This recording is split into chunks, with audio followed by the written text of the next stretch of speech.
Assalamualaikum warahmatullahi wabarakatuh.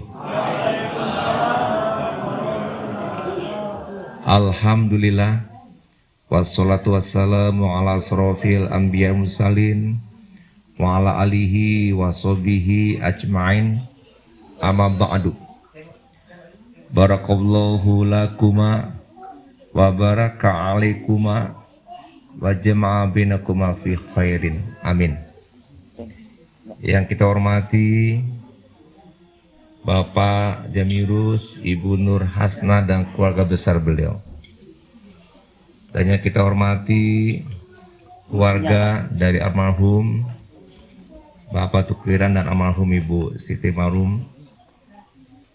Dan tentunya kita hormati Bapak penghulu, para saksi, hadir juga dari Kemenak Provinsi, ya Kabid Urais, ya.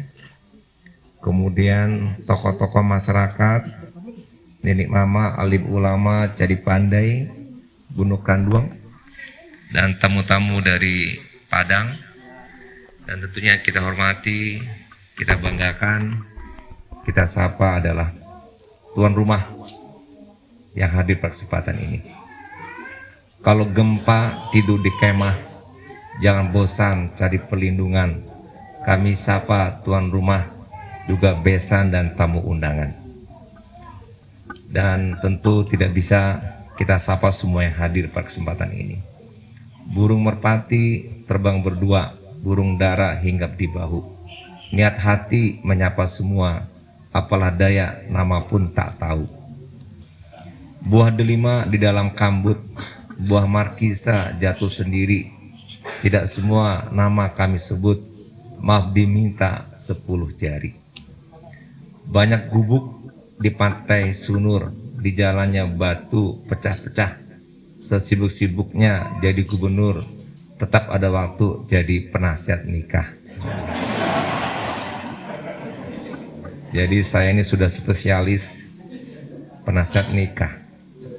Hari ini rebutan ada 3. Satu di Payakumbuh, anggota DPRD Provinsi Pak Budiman, minta juga saya nasihat nikah. Satu lagi di Jakarta, istri saya minta juga temannya di DPR RI. Tapi karena ini sudah duluan masuk jadwal Pak Dayat, maka saya datang kemari. Tapi supaya adil, setelah ini saya datang ke Payakumbuh. Nah, yang di Payakumbuh pagi ini insya Allah calon gubernur kita Pak Mahedi yang menasihati nikah, nanti dia kemari ketemu Pak Hidayat. Jadi bagi-bagi, alhamdulillah. Dan ini juga karena saya sudah janji kemarin dari Jakarta, saya burukan kemari. Ambil senjata, bawalah pedang. Lebih baik mati daripada menyerah. Dari Jakarta, saya buru-buru ke Padang untuk jadi penasihat nikah. Jadi karena jam 8.30 tidak ada pesawat subuh. Ada tadi malam saya datang ke Padangnya. Dan ini bukanlah sembarang nikah, karena 2 teman saya, sahabat saya, Hidayat dan Suri yang menikah pada hari ini. Bukan lukah sembarang lukah, pasang di muara sekali 4. Bukan nikah sembarang nikah, nikahnya Suri dan Hidayat. Bapak Ibu yang saya hormati, suasana saat ini masih pandemi. Mohon maaf saya pakai masker, tapi mungkin karena supaya nampak saya buka aja masker saya.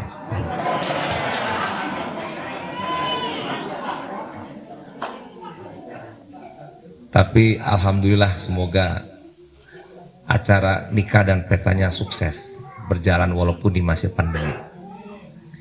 Banyak di kolam ikan gurami, tapi susah ditangkap dengan tangan. Walau dalam kondisi masih pandemi, hadirin nikah tak ada halangan. Elok memancing di Danau Singkarak, bawalah ember tempat ikan. Yang penting kita jaga jarak, pakai masker dan cuci tangan. Grand Livina silakan lewat, mobil Datsun sedang berulah. Kalau rencana nikah sudah dibuat, kondisi pandemi pun tetap menikah. Baju batik merah muda, selasi dipakai anak sawahan. Niat baik jangan ditunda, apalagi mempelai tak bisa menahan. Iya Pak Hidayat ya, udah nggak bisa nahan. Bapak Ibu yang saya hormati, kami tentu menyampaikan selamat. Barakallahu lakuma. Semoga berkah kepada Anda berdua, Suri dan Hidayat. Jadi doa ini adalah doanya Nabi Muhammad SAW kepada anaknya Fatimah. Dan ini adalah doa pamungkas. Cuma satu kalimat, yaitu barokah, barakallahu. Jadi doa berkah itu doa pamungkas. Cukup untuk mendoakan mempelai. Kalau doa yang lain panjang, tapi kalau dengan berkah pamungkas. Anak soleh solehat cukup dengan berkah. Harta, karir, jabatan yang diperoleh juga dengan berkah. Oleh karena itu kita doakan semoga Suri dan Hidayat menikah tadi mendapatkan keberkahan dari Allah. Amin ya rabbal alamin. Bawang muda disayat-sayat, basah-basah ambil seledri. Selamat kepada Suri dan Hidayat, kini sah jadi suami istri. Ke Payakumbuh menuju Akabiluru, naik taksi bertiga-tiga. Selamat berkah menempuh hidup baru. Selamat mengharungi bahtera rumah tangga. Amin. Kemudian Bapak Ibu yang saya hormati, para nenek mama, penghulu, dan para senior yang sudah lama menikah, mohon izin saya diminta oleh Hidayat dan Suri memberikan nasihat. Mohon maaf kalau seandainya ada yang lebih senior, yang lebih berpengalaman untuk memberikan nasihatnya. Hitam putih warnanya mata jangan dicuci dengan air sawah. Terima kasih, saya telah diminta untuk jadi penasihat nikah. Kacang tojin makan sendiri di pondok sawah. Mohon izin saya berdiri untuk beri nasihat nikah. Masuk semak tidaklah aman, apalagi di sebelahnya ada hutan. Mungkin banyak di sini yang berpengalaman, tapi ini hanya masalah kesempatan. Peganglah belut dengan jari, bawa ke tepi supaya aman. Tak ada maksud untuk mengajari, tapi hanya berbagi pengalaman. Oke, baru masuk nasihat nikahnya. Pertama, nikah itu sunnah. Nabi kita Muhammad SAW bersabda, an-nikahu sunnati. Faman raghiba an sunnati falaysa minni. Jadi Bapak Ibu yang saya hormati, segala sesuatu yang sunnah adalah baik. Segala sesuatu yang disunahkan Nabi pasti manfaatnya banyak. Tidak ada satupun sunnah yang merugikan. Tidak ada satupun sunnah yang membuat kita sengsara, menderita dan susah ataupun gagal. Itulah sunnah Nabi. Oleh karena itu ada orang yang masih muda, belum menikah. Ketika ditanya, kok nggak menikah, kan sudah sarjana? Pak, kalau ambu menikah kini tambah karir ambu. Pikirannya nikah menghambat karir. Ditanya yang lain, kok ndak nikah kini? Awak ala sarjana. Pak, ambu ingin cari piti banyak. Kalau lah nikah, tambah mencari piti. Pikirannya nikah menghambat cari uang. Ada lagi yang lain. Saya tanya, kenapa kok nggak nikah? Ambo ingin kuliah dulu Pak S2. Kalau nikah nanti ambo tambah kuliah. Ini semuanya salah. Mereka memandang nikah itu menghambat. Padahal nikah itu sunnah Nabi. Nikah itu mempercepat karir. Nikah itu mendapat banyak rezeki. Nikah pun akan mempercepat tamat kuliah. Yakinlah. Kenapa? Karena nikah itu sunnah. Bagi para bujang di sini yang belum menikah, cepatlah menikah. Jangan ditunggu-tunggu. Rugi. Oh, kalau ada yang bertanya, Pak Gubernur, ambo menikah masih kuliah semester ampe. Tame kuliah S1 dapet anak 2. S2 tame dapet anak 7. Langsung jadi anggota DPR RI. 3 periode gubernur, 2 periode puluh kini, anak 10. Istri pun jadi anggota DPR RI, bahkan tidak sukses banyak, dek menikah capek. Bapak Ibu tahu, ambo tamek kuliah S1, ala punya anak 2, modal 15.000 rupiah, pulang ke Padang membangun sekolah namanya Askia.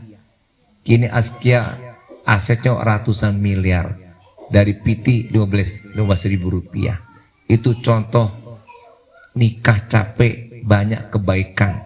Sementara kawan-kawan ambo tamek kuliah mencari kerajo, ambo tamek kuliah membuka pekerjaan. Pegawai pertama ambo di Askia adalah Bapak Maheldi. Itu pegawai pertama yang menerima siswa-siswa masuk. Nah, jadi menerima pekerjaan, mendapat rezeki banyak kebaikan, dek manikah. Nah, jadi Bapak Ibu, alhamdulillah Hidayat dan Suri, walaupun Hidayat nampaknya agak terlambat menikah, ya kan? Tapi tidak ada ruginya. Untuk waktu yang sudah ada, insya Allah akan diburu untuk mendapat kebaikan yang banyak. Dekano Pak Hidayat terlambat mendengar nasihat ambo. Ya.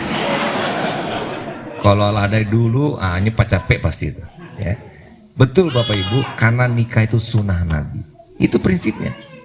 Buktikan. Anak saya ada yang sudah menikah 6 orang, yang paling cepat ada 1. Semester 1 kuliah di UI, Kedokteran Gigi udah menikah. Tamat dapat anak 1, langsung spesialis dapat anak 2. Luar biasa, banyak kebaikan yang didapat karena menikah cepat. Nah, jadi Bapak Ibu yang saya hormati, itu pesan saya. Beli putu, beli sarabi, sarabi berkuah langsung dimakan. Nikah itu sunnah Nabi, dalam nikah banyak kebaikan. Dan juga mendapatkan keselamatan. Buah mangga, buah rambutan, kedua-duanya dipegang erat. Nikah juga bawa keselamatan, selamat dunia dan juga akhirat. Maka itu dekano menikah, suami istri saling mengingatkan, saling menasihati, saling mengajak untuk kebaikan, sehingga kita selamat dunia akhirat. Elok disapu halaman bersampah, bersihnya pagar elok diperiksa. Bagi yang mampu segeralah menikah agar terhindar dari dosa. Kebaikan lainnya terhindar dari dosa. Dulu Pak Hidayat mimpi suri dosa, mengingi-ingi suri dosa, sekarang pahala. Begitulah menghindar dosa dengan menikah cepat.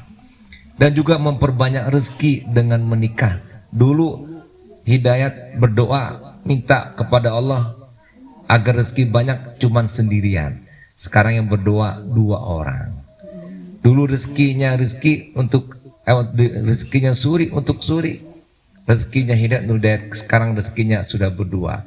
Jadi ibarat mobil double gardan, rezekinya banyak, dek menikah. Jadi kalau kini bujang-bujang miskin, capeklah menikah, insya Allah rezeki banyak. Bakaraju sungguh-sungguh, basemange. Aduh anak ambo yang terakhir yang ke-6 menikah, usia 22 tahun, masih muda.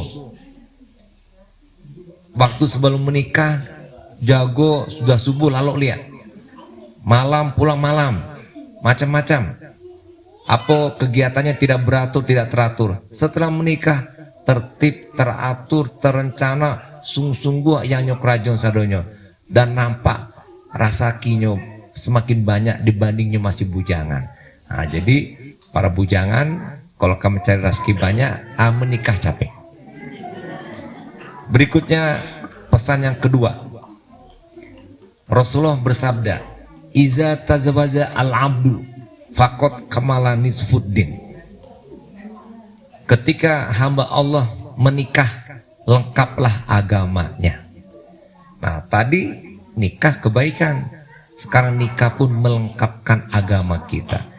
Jadi sebelum ini Hidayat dan Suri ibadahnya dianggap setengah, agama dianggap setengah. Tapi setelah menikah barusan agamanya lengkap sempurna, menjadi utuh. Kenapa demikian? Karena Rasulullah menyebutkan nikah itu menyempurnakan agama, menjadi ibadah kita lengkap. Sholat malam saling mengingatkan, saling membangunkan. Baca Quran tiap hari saling mengingatkan juga. Kalau ada yang kurang-kurang diperbaiki, dinasihati. Di antara Suri dan Hidayat, luar biasa. Dengan nikah ini agama kita pun jadi full dan lengkap, dan ibadah kita pun jadi banyak. Minum susu, makanlah korma, madu lebah sudah siap. Nikah itu sempurnakan agama. Dengan menikah agama jadi lengkap. Semua yang dikerjakan berdua jadi pahala. Senyumnya Suri kepada Hidayat ibadah. Begitu pula sebaliknya. Pegang-pegang tangan pun berdua ibadah. Ketemu berdua ibadah. Cari nafkah, dapat uang, memberikan kepada keluarga ibadah. Tidur berdua pun ibadah. Jadi pahala semuanya. Dan itu terjadi bagi suami istri. Masuklah ikan ke dalam jala, pegang di tangan ikan tenggiri. Semua dikerjakan Suri Hidayat jadi pahala, dan karenanya pasangan suami istri. Nah, Bapak Ibu yang berikutnya, pesan ketiga, misakon ghalido. Dalam Al-Quran disebutkan wa khosna minkum misakon ghalido. Ikatan yang kuat, ikatan yang teguh, yang kokoh. Kenapa demikian? Kok suami istri disebut oleh Allah ikatan kuat? Bahkan saya sebutkan, Bapak Ibu yang saya hormati, suami istri dari segi lama waktunya berdua melamai, melebihi dari kita bersama orang tua. Saya dan kita semua satu kamar dengan Bapak Ibu kita mungkin sampai usia 2 tahun. Setelah itu kita dipisahkan dari Bapak Ibu kita. Tapi dengan istri setelah ijab kabul sampai ajal yang lepas, puluhan tahun lamanya akan berdua terus sekamar, setempat tidur, serumah. Jadi misalkan golido, kuat, lama, lahir batin berdua suami istri. Bahkan dibanding orang tua kita sendiri. Dibanding kakak adik kita pun demikian. Tidak akan lama. Dibanding teman, apalagi cuman waktu sekolah dulu, setelah itu tidak. Teman kerja hanya selama kita bekerja. Dengan suami istri selamanya. Misalkan golido, kuat kuku yang tidak bisa terputus. Ikatan lahir batin selamanya. Makanya Hidayat dan Suri pelihara jaga ikatan kuat yang kokoh ini. Sekali sampai seumur umur, sampai mati. Ikatan lahir dan batin dengan ikatan pernikahan. Kembang sepatu elok dirawat, jangan dibabat yang di sebelah kantin. Nikah itu ikatannya kuat karena terikat lahir dan batin. Tak terputus. Karena ijab kabul itu kuat. Tak akan terputus. Hanya setan yang akan memutusnya. Dulu dijondul, kini dipurus. Di Jalan Tenggiri nomor 5, ijab kabul tak terputus, ada yang memberi langsung diterima. Terbang sendiri si rama-rama, dari semangka ke pohon nangka, suami istri akan terus bersama dalam duka ataupun duka. Bayangkan Hidayat dan Suri. Kita pergi berlayar, akan ketemu ombak, badai, topan, angin kencang, akan Anda berdua hadapi. Susah, duka. Dan kemudian pun ketika ada gembira, Anda berdua akan hadapi kegembiraan dan senangnya. Begitulah suami istri. Kita selalu bersama, tidur bersama. Sibuk kita pulang malam ketemu istri. Tugas keluar 2-3 hari pulang pun ketemu istri. Gak pernah bisa dipisahkan. Itulah ikatan yang kuat dan selalu bersama berdua. Burung camar terbang ke rawa, landak tercebur masuk kolam. Satu kamar selalu berdua, satu tempat tidur siang malam. Gak ada lagi yang lain. Ya. Kemudian oleh karenanya Rasulullah juga menyebutkan abghadul halali innallahi ta'ala at-tolak. Perbuatan yang boleh tapi dibenci, yaitu berpisah. Artinya nggak boleh berpisah, nggak boleh bercerai, tak boleh terbersit pun sedikit di kepala Hidayat dan Suri untuk berpisah. Tidak boleh, tidak boleh, dan tidak ada demikian, karena itu dibenci oleh Allah. Walaupun ada kenyataan di antara kita yang berpisah. Pisau belati elok diasah, pisau satu untuk pembelah. Suami istri bisa berpisah, tapi itu dibenci Allah. Mencari makan si berang-berang, anaknya gelisah sambil menanti. Elok niatkan dari sekarang tak berpisah kecuali mati, sehidup semati. Oleh karena itu ada satu hadis yang menarik. Di antara iblis setan, mereka berlomba-lomba untuk memisahkan suami istri. Kalau dia mengajak orang tidak sembahyang masih kecil, hadiahnya. Untuk kita berbuat maksiat masih kecil, hadiahnya oleh setan kepada sesama mereka. Tetapi ketika setan bisa memisahkan suami istri, dia mendapatkan penghargaan yang tinggi. Dalam sebuah hadis sahih disebutkan di situ, ujungnya mengatakan wa yaqulu nikma anta, Anda hebat. Di kalangan iblis mengatakan, kenapa? Karena Anda telah memisahkan suami istri. Dan qala fayatazimuhu, tetaplah Anda selalu memisahkan suami istri. Itu di antara iblis dan setan. Bapak Ibu hormati, tentu tak berpikir kita untuk berpisah. Satu, saat ini, untuk seterusnya dan selamanya. Sampai ajal yang lepas dari diri kita. Itulah kehendak Allah yang sebenarnya. Dan prinsip dalam Islam pun demikian. Yaitu nikah sekali dan kemudian sampai mati. Berikutnya Bapak Ibu yang saya hormati, pesan yang keempat mengenai jodoh. Wa min ayatihi an khalaqalakum min anfusikum azwajan litaskunu ilaiha wa ja'ala bainakum mawaddata warahmah. Inna fi dzalika laayatil liqaumin yatafakkarun. Shadaqallahu adzim. Kata azwajan, dipasangkan.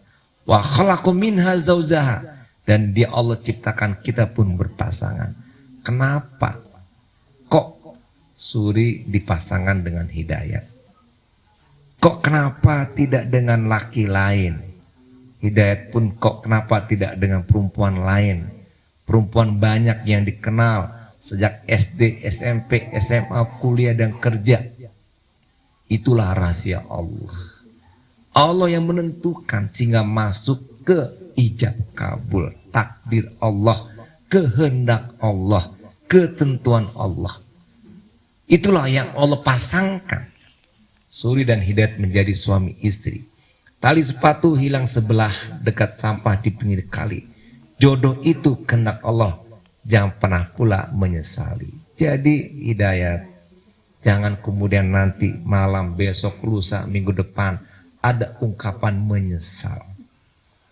Kenapa demikian? Berarti kita menyesali takdir Allah. Tidak menerima ketentuan Allah. Padahal kita dipahamkan dalam agama mengimani takdir, menerima takdir. Jadi kalaupun nanti ada kekurangan, itulah takdirku punya istri seperti ini. Bayangan Hidayat ingin nanti istri itu yang anggun, pendiam, sedikit bicara. Ternyata ketemu yang namanya Suri sebagai istri. Ditanya cie jawek 10, indah ditanya jawek seorang. Mengecek-ngecek seorang sih. Allah baak kece Hidayat. Nggak bisa. Harus kembali. Inilah istriku, takdir Allah. Kadipangan nih, iko bini dan bantu iko. Le paham tuh Hidayat. Ya. Orang Jambi Hidayat ya. Kadipangan lah. Ya kadipangan nih, iko bini dan lah bantu iko le. Nasib saya punya istri cerewet. Nikmati saja cerewetnya Suri itu, ya kan? Selama itu belum dilarang oleh Allah dan Rasulnya, kan begitu. Dan banyak nanti akan ditemui. Jadi jangan sesali, nggak boleh. Dan ini rahasia Allah. Kalau saya coba matematikkan kekurangan dan kelebihan Hidayat, sama dengan kekurangan dan kelebihannya Suri. Saya profesor, istri saya enggak profesor. S1 pun enggak istri saya. Saya punya kelebihan, istri saya punya kekurangan. Tapi istri saya punya kelebihan, bisa melahirkan 10 anak, saya enggak bisa melahirkan. Betul kan? Banyak kelebihan istri saya, banyak kekurangan saya. Tapi kalau saya ego merasa hebat, kemudian hebat saya jelek-jelekan istri, kemudian istri merasa hebat dan kehebatannya, menjelek-jelekan kekurangan saya, Anda akan bertemu konflik, dan itulah yang terjadi perpisahan. Tapi Allah Maha Adil, dan saya coba observasi dan amati kecocokan laki wanita sampai ijab kabul menikah, juga kecocokan besan. Datang seorang yang ingin sama anak saya, bapak ibunya ke rumah, pulang saya bertetap muka dengan istri, gimana bu? Sama-sama nolak, nggak cocok. Mencari besan sih nggak cocok, apalagi anaknya.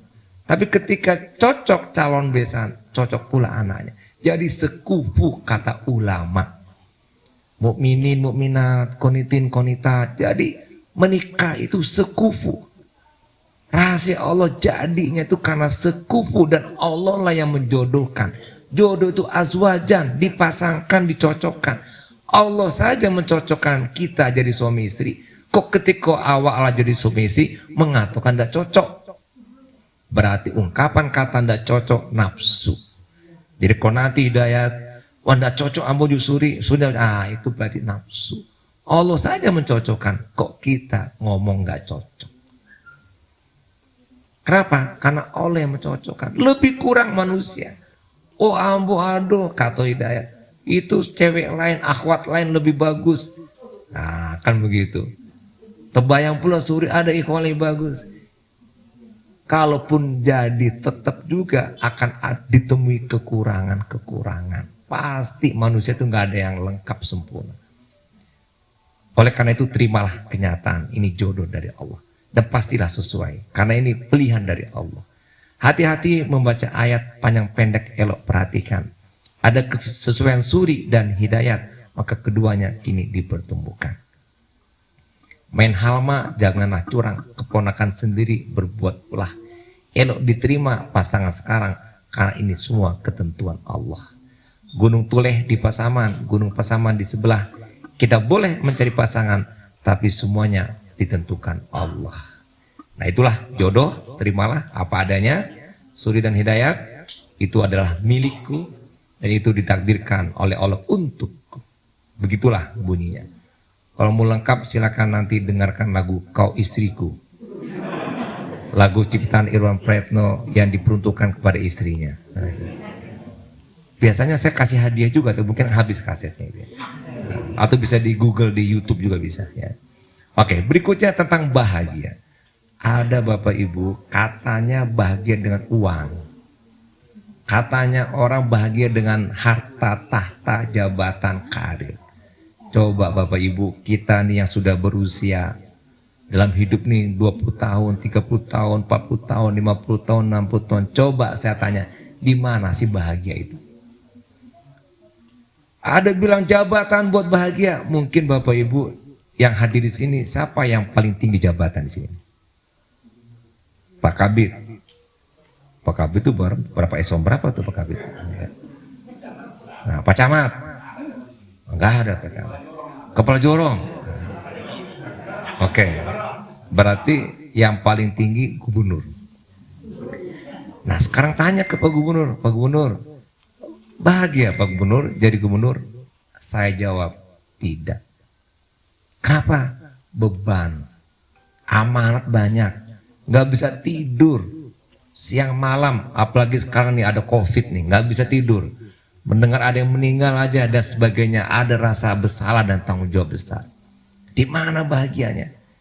Dan saya 2 kali dilantik jadi gubernur. Ketika pelantikan, nggak ada orang yang menyalami saya setelah pelantikan.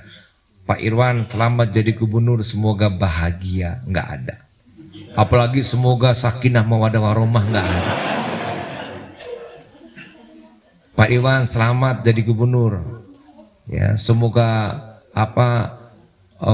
menempuh hidup baru, apa macam-macam, nggak ada. Apa adanya. Pak Iwan jadi gubernur, selamat, jangan lupa janji kampanye.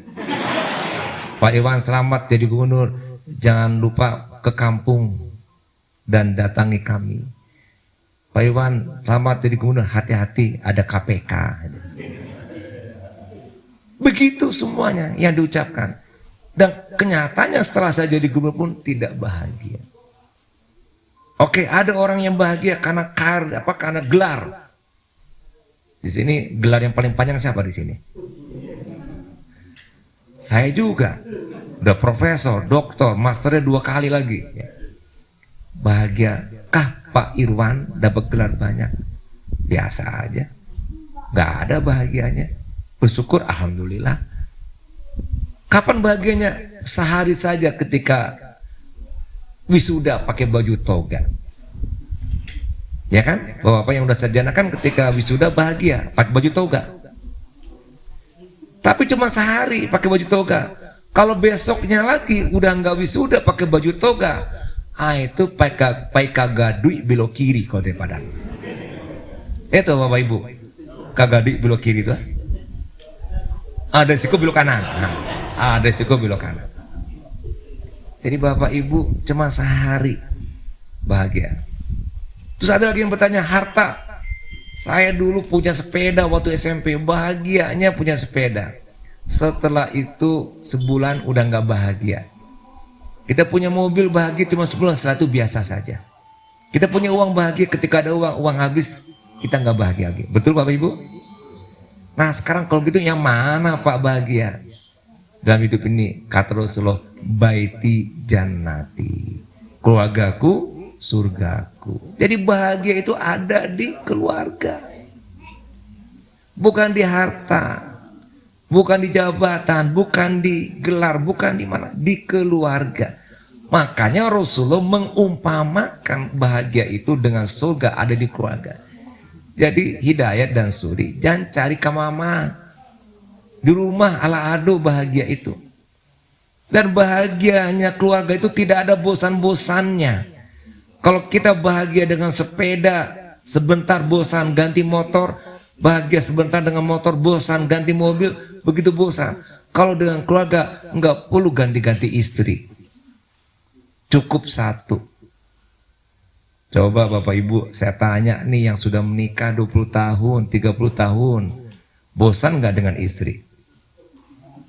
Bosan nggak dengan istri? Tidak, tandanya Bapak normal. Saya 35 tahun sudah menikah. Ini Erwan Pak Erwin nih? Erwin ya? Soalnya Erwan ini staf ahlinya istri saya ya.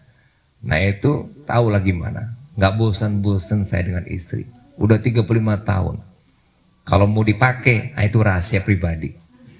Seminggu sekali, seminggu 2 kali, pokoknya nggak bosan. Itu Hidayat. Hidayat kan bingung, nggak tahu makasih Amuna. Habis ini akan tahu tuh. Tidak akan bosan. Dipakai terus, nggak perlu ganti-ganti. Ganti istri nggak perlu. Tapi kalau barang kita ganti kalau bosan. Ganti motor, ganti mobil. Ini nggak pernah. Bahagia terus. Sampai kapan? Sampai nanti. Makanya kebahagiaan itu disebutkan dalam Al-Quran. Ya kan, itaskunu ilaiha. Pertama kali dapat setelah menikah ini sakinah, tenang, tentram, karena yang disasar hawa nafsu.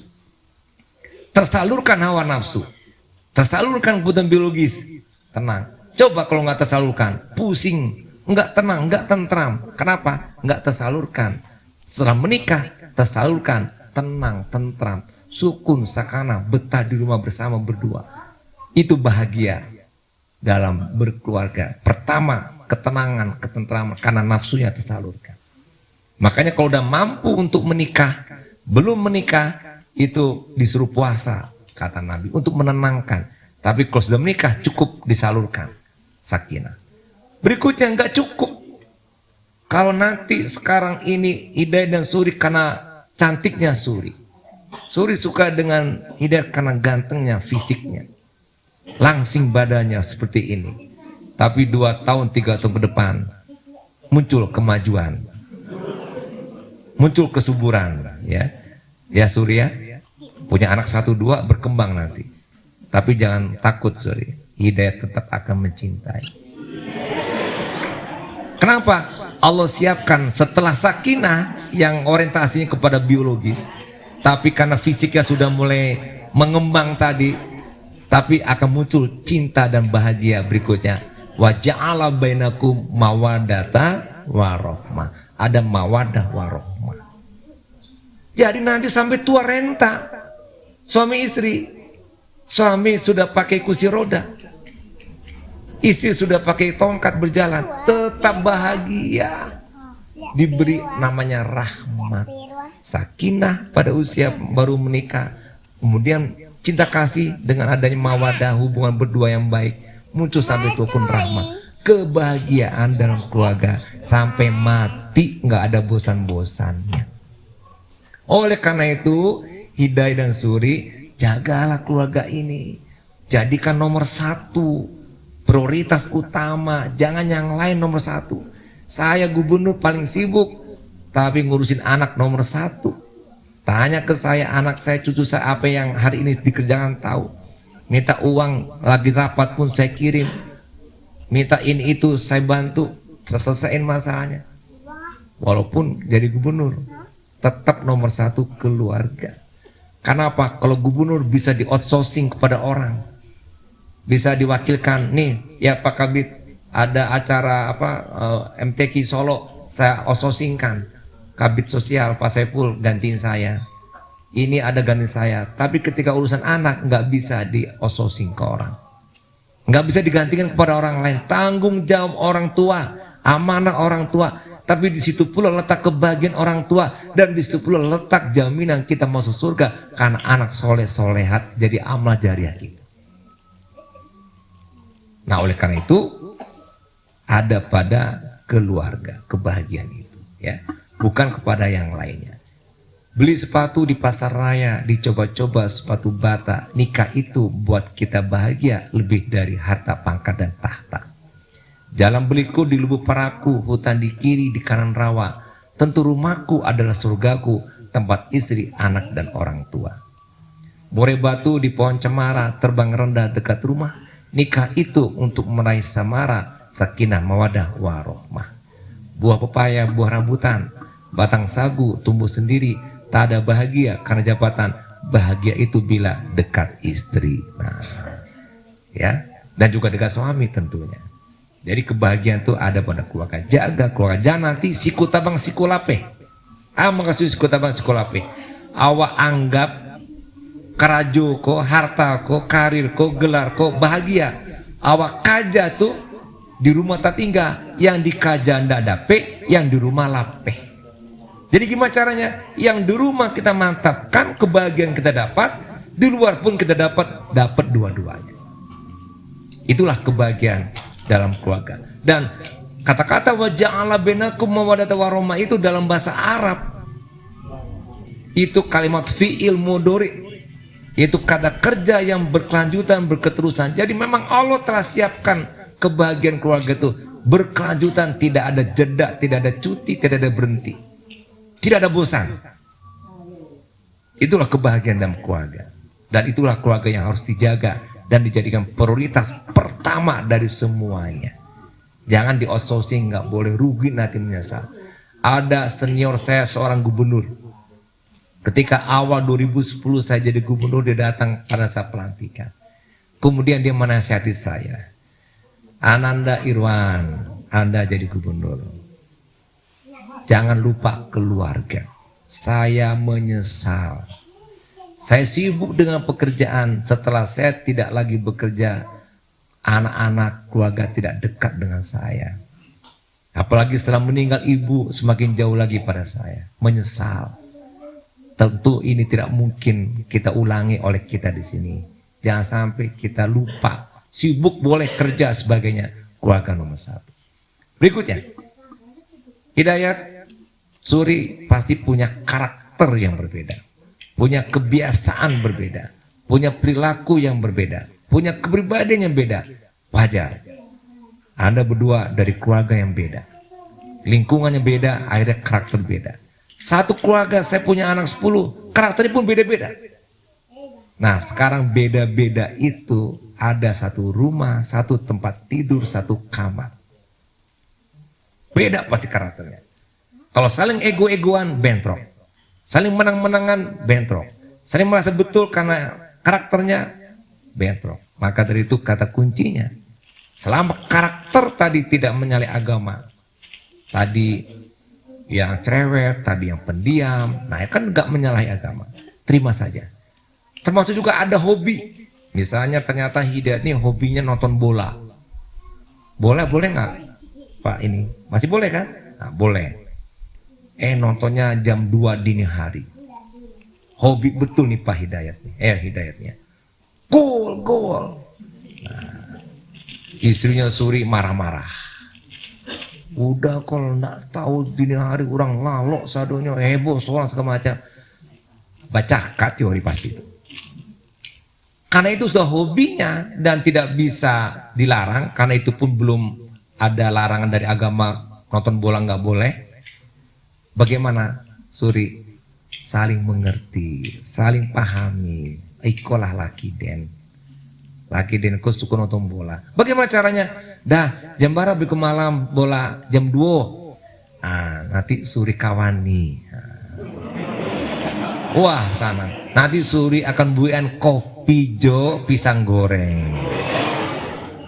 Tapi udah sebelum itu awak sholat malam dulu ya jam 1. Kita doakan aja gon udah kemanang nantinya. Dapat semuanya. Sholat malam dapat berdua-duaan, nonton dapat walaupun Suri sambil nonton tekantu-kantu gitu menyenangi suami dapat pahala juga. Itu contoh saling mengerti, saling memahami. Aduh jo kalau makan jengkol kok ma'ruh ya? Iya kan? Ma'ruh. Masih boleh? Nah kalau boleh-boleh saja kan? Nggak boleh.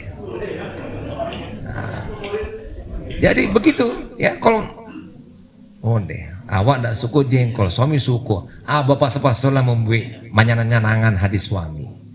Begitulah contoh saling mengerti, saling memahami berduanya. Kok pun nanti ada istri menyiapkan kopi pahit, asabu jo manih.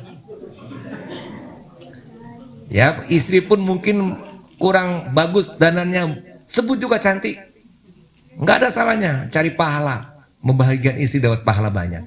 Nah, jadi pasti berbeda untuk menyamakan hidup selaras berdua harmonis, saling mengerti, saling memahami, saling menghargai, saling menghormati antar berdua. Tidak boleh ego, tidak boleh dominan, tapi saling mengisi di antaranya. Ikan cepat berenang ke batu, masuk ke talau patahnya ranting. Suri dan Hidayat kini bersatu, hilangkanlah ego masing-masing. Pergi ke telaga orang Paenan, dari pagi sampai ke siang hari. Tak ada yang lebih dominan, saling menghargai suami istri. Untuk itu saling mengisi kalau ada kekurangan. Naik taksi ke Simpang Jati, duduk di tepi sebelah kanan. Saling mengisi, saling menasihati, saling menutupi kalau ada kekurangan. Dan juga saling memahami masing-masing. Nanti Suri bulan depan insya Allah kalau ada rezeki Pak Riko lah melambuang stek. Kemudian muntah-muntah dan sebagainya. Hidayat saling pahami. Bayangin 9 bulan membawa seperti genderang yang besar begini kan. Pasti capek, letih, inginnya tidur.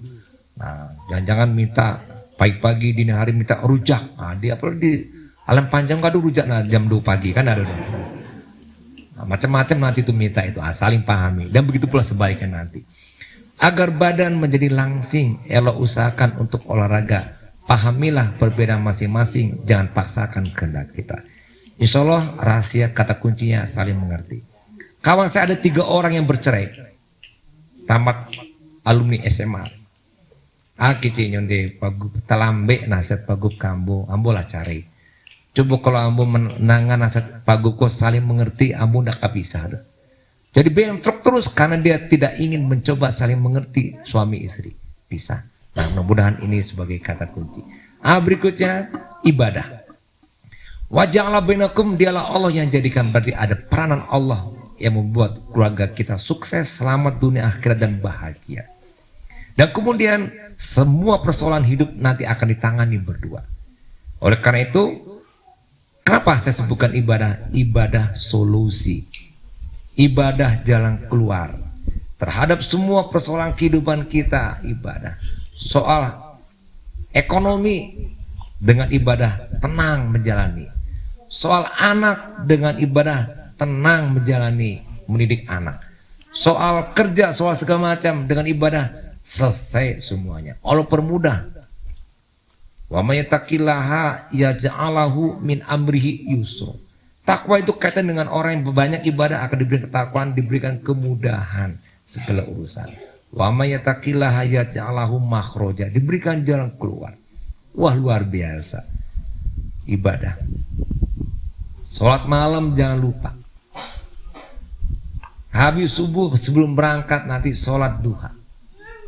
Sampai di rumah maghrib isya wajibkan diri untuk selalu baca Quran. Senin Kemis biasa karena puasa sunnah. Kemudian ibadah rutin, ibadah sunnah dikerjakan. Yakin saya, hidup ini enteng, hidup ini mudah. Saya punya anak 10 rasanya aman dan enteng saja. Alhamdulillah Allah bantu. Mungkin orang mikirnya susah. Ambo sih punya anak 2 susah, apa 10, 5 kali susah. Enggak. Kenapa? Ada Allah. La tahzan innallaha ma'ana. Bako awak itu yang sampaikan. Karena kedekatan kita kepada Allah dengan ibadah, Allah lindungi, Allah bantu kita. Semua urusan mudah. Uang ada Allah yarzuqhu min haitsu la yahtasib. Tidak ada satupun keraguan dalam hidup. Ibadah. Tapi jangan wajib saja. Kalau wajib kok ibaratnya dapat nilai 7. Tapi kalau yang sunah-sunah mendapat nilai 8, 9, 10. Baca Qur'annya, zikirnya, baca maksurat wajib tiap pagi minimal. Itu kalau baca maksurat itu insya Allah seharian kita aman dari gangguan-gangguan orang yang mengganggu. Yakin saya, karena itu doa-doanya maksur semuanya. Baca wajib, habis subuh langsung baca. Jangan kerjakan yang lain dulu. Cukup 20 menit selesai. Nah, jadi pesan saya menjalani, mengarungi kehidupan ini yang penuh nanti banyak onak duri akan enteng dengan ibadah kepada Allah. Yakin semuanya mudah. Apa yang kita kendaki akan tercapai. Saya sebagai gubernur masalah banyak. Nih Pak Kabid nih, kemarin kita sebelum menentukan kori-koriah, wah saya tenang aja Pak. Ya kalian sibuk ribut, wah segala macam. Sampai di gubernur selesai. Sampai di gubernur selesai. Kenapa? Ada Allah. Allah yang nyelesain. Alhamdulillah dapat juara umum MTQ kita kemarin. Nah ini banyak sekali persoalan masalahnya, macam-macam. Itu baru 1, 2, 3, banyak lagi yang lainnya. Tapi karena ada Allah, Allah ringankan semuanya, Allah permudahkan. Nah dalam keluarga pun demikian, rajinlah ibadah. Murai batu pegang di tangan, burung merbah terbang merendah. Hidup itu banyak tantangan, maka rajin-rajinlah beribadah. Yang sunah-sunah diperbanyak. Cukuplah 1 pendayung sampan, tak ada juga pakailah penggalan. Ibadah itu solusi kehidupan, membantu kita selesaikan persoalan. Ada masalah, kembalikan pada Allah. Ibarat kita main bola, kiri kiri, kiri kanan, tidak bisa oper ke kawan. Awak ada masalah, oper kepada Allah, kembalikan kepada Allah. Insya Allah, Allah akan bantu kita. Terbang rendah si burung nuri, ke pokok salam larinya kadal. Perbanyaklah ibadah bersama istri, jadilah imam dalam segala hal. Insya Allah selasa buat hidayat. Dan Suri udah paham betul maksud saya, kan inilah bekal kita kepada nanti hidup dunia dan hidup akhirat. Itu bekalnya ibadah dan takwa sebagai bekal, ya kan? At-taqwa zaduna, takwa sebagai bekal. Khairuz zadu takwa, sebagai bekal adalah takwa. Takwa itu dari mana? Dari ibadah, ya. Yuhannasu budu robbakumul ladzi khalaqakum waladzina min qablikum la'alakum tattaqun. Ibadah ujungnya takwa. Ibadah puasa ujungnya takwa. Takwa untuk membuat kita mudah hidup ini. Terakhir, silaturahmi jangan sampai lepas antar keluarga besar. Karena silaturahmi menurut hadis juga memperbanyak rezeki dan juga memperpanjang hidup usia kita. Jagalah terus silaturahmi antar keluarga besar. Dalam telaga ikan gurami, ikan cepat di dalam rawa, tetaplah jaga tali silaturahmi walaupun jauh dari orang tua. Ambil bakul dalam bilik, bungkus nasinya pakai daun, elok berkumpul di hari baik walaupun hanya sekali setahun. Pergi ke sumur jalan mendaki, pergi ke muara jalannya landai. Panjang umur dan banyak rezeki, bahagia sejahtera akan tercapai. Ikan betutu, ikan belanak, ada di rawa si ikan raya. Anggaplah menantu jadi anak, anggaplah mertua jadi orang tua. Bapak Ibu yang saya hormati, itu saja. Mungkin pantun-pantun saya ini bisa dibuka di web. Ini udah pantun yang ke 55.000 nih. Ya. Jadi bukunya masuk, ini pantunnya di buku 28. Nanti Hidayat sama Suri mau baca pantun yang saya pantunkan di sini di buku 28. Atau di web Pantun Imam Pendo, insya Allah bisa saya keluarkan mungkin mulai besok ya. Baik Bapak Ibu, mudah-mudahan bermanfaat buat Hidayat dan Suri secara khusus dan kepada yang mendengar, mudah-mudahan juga ada manfaatnya. Dan tentu mohon maaf bagi saya kalau ada yang salah-salah. Dan kembali saya ucapkan selamat kepada Suri dan Hidayat. Pasang luka dalam rawa dipasang pagi sekali 3. Semoga berkah hidup berdua dalam harungi bahtera rumah tangga. Naik sepeda pergi ke balai, ada bendi sudah menanti. Selamat kepada kedua mempelai, semoga abadi sampai nanti. Amin. Mohon maaf sekali lagi, buah markisa dan kinari, buah muda jangan dibelah. Maaf diminta 10 jari kalau ada kata-kata yang salah. Dari Surian ke Bukit Selasih, di Sukarami bukitnya runtuh. Cukup sekian, terima kasih. Wassalamualaikum warahmatullahi wabarakatuh.